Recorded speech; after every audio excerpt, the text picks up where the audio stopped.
చాలా రోజుల తర్వాత ఒక మదర్ కొడుకు సెంటిమెంట్ తో పాటు ఒక మంచి మూవీ అయితే వచ్చింది. మస్ట్ వాచ్ అంటాను. కళ్యాణ్ రామ్ గారు కానీ విజయశాంతి గారు కానీ మంచి యాక్టింగ్ చేశారు. అక్కడక్కడ ఒక చిన్న ఒకటి రెండు చిన్న కామెడీ లాగా అనిపిస్తుంది తప్పించి మొత్తం కూడా ఎమోషన్ మీద, బాండింగ్ మీద స్టోరీ అంతా నడుస్తుంది. చాలా రోజుల తర్వాత ఒక ఎమోషనల్ మూవీ మీరు చూసుకోవచ్చు. నేనైతే పక్కా థియేటర్లో చూడమని అయితే రికమెండ్ చేస్తాను ప్రతి ఒక్కరికి. అంటే ఈ మధ్యకాలం అందరికి ఎమోషన్స్ అవన్నీ కూడా ఉండలేవు. అంటే సొంత అన్నకి, సొంత తమ్మునికి, అక్కకి, తమ్ముడికి ఎవరికి బాండింగ్స్ లేకుండా అయిపోయినాయి. సోషల్ మీడియా వచ్చినాక నువ్వేంద్ర నాకు వెళ్ళిపోతున్న టైంలో ఒక మంచి మూవీ తీసుకొచ్చారు కదా.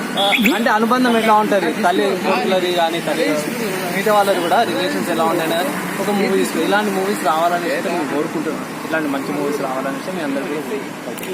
వింటేజ్ వైజయంతి ఇది ఎలా అనిపించింది? విజయశాంతి బాగుంది. దీంట్లో యూనిక్నెస్, మూవీలో యూనిక్నెస్ ఏంటంటే మెయిన్ ఫైట్ సీన్స్ డిఫరెంట్ ఉంది. కళ్యాణ్ రామ్ గారిది ఫైట్ సీన్స్ బాగున్నాయి. ఈవెన్ విజయశాంతి గారిది ఆ ఏజ్ కూడా ఒక మంచి ఫైట్ సీన్స్, అదే ఆ ఏజ్ తగ్గట్టే ఫైట్ సీన్స్ పెట్టారు. బాగుంది. ఓవరాల్ సినిమా హిట్ ఆఫ్ అట్టా బ్రో? ఓవరాల్ గా పర్లేదు, బాగుంది. వాచబుల్. థియేటర్ లో వాచ్ చేయడానికి అందరికి రిక్వెస్ట్. చాలా రోజుల తర్వాత మదర్ కొడుకు సెంటిమెంట్ తో వచ్చిన మూవీ.